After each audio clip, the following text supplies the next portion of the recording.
Hey there, I'm JLB, Justin Lean Briggs. I manage the portfolio of Mexican distillates for Skurnik wines and spirits.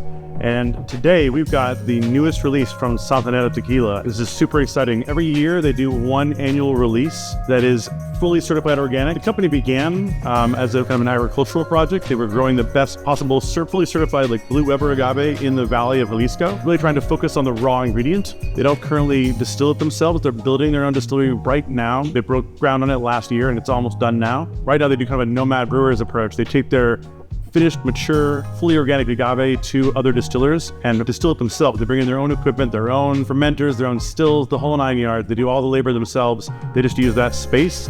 And every year they have one release that's fully certified organic, that's unique to one parcel of land, one unique piece of terroir. And this one, it's a 2022 edition Ceniza. This is extra special. I just misspoke. It's the 2023 edition. Should we cut that or just start over?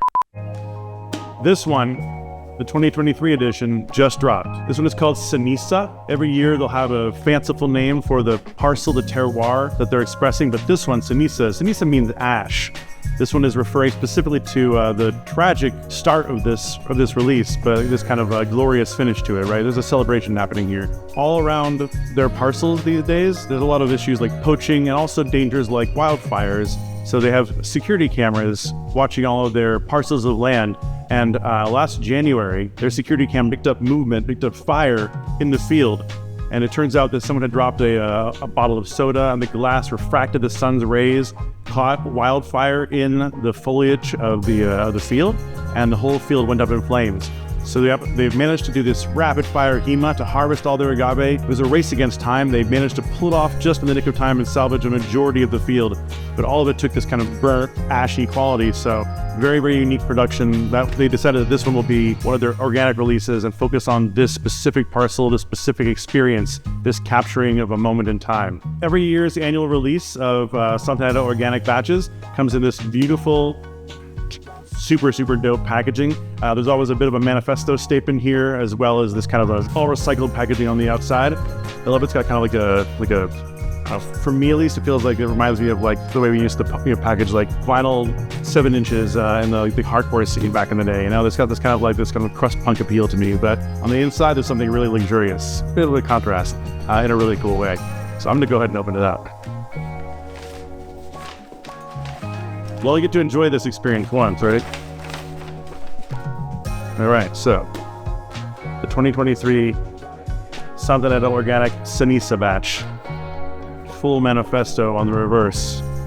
Everything they do is certified Circle K kosher. It's all certified USDA organic. They can't certify most of their batches for their regular releases as organic currently, because if you distill at someone else's distillery and use conventional agave in the ovens, then they can't certify the entire process. So it's a really special thing when they do these one-off annual releases where the whole process, every step is fully certified. But we're gonna go ahead and open up the box now.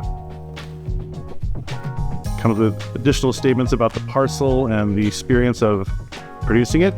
Statement from Pablo Lara, the founder. I'll take off the little decorative slide here. More tech on the inside there. How nerdy do you want to get? We got it in the bottle. So beautiful. The bottle also carries a lot of really beautiful detailing, a lot of the tech and production data. We also have this lovely embossment on the back. A champagne cage. I always struggle with these. It's going to go ahead and break the paper. One of my favorite details about the bottle, this is a really unique design. They actually put in a little pour spout, a lip here, to capture all the drips so that when you're pouring, you don't miss anything. But let's give it a taste. Maybe the first taste on US soil? Maybe not.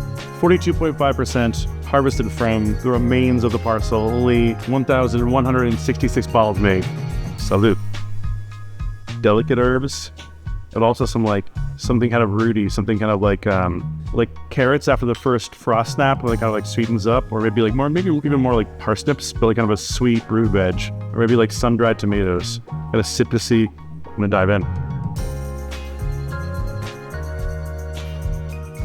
A lot of like rich clay and like fresh rainwater, a real like mineral kick to it. I keep expecting there to be a burnt, or kind of like, hence the name, an ashy quality. Doesn't really seem to be. the very end, there's this slight kind of a char, this slightly toasty note, but it's very, very subtle. Otherwise, very, very clean, very, again, mineral and like herbal and a little citrusy and sweet vegetal quality. It's really, really pretty and really distinctly different than any other release from Santanera thus far, or any other tequila that I've had. Just one of the exciting things about all of their organic releases that are so terroir specific, they're always something distinctly different. It may not always be your favorite tequila, but oftentimes will be something quite unlike anything else you've experienced, which is always cool in my book. Cheers.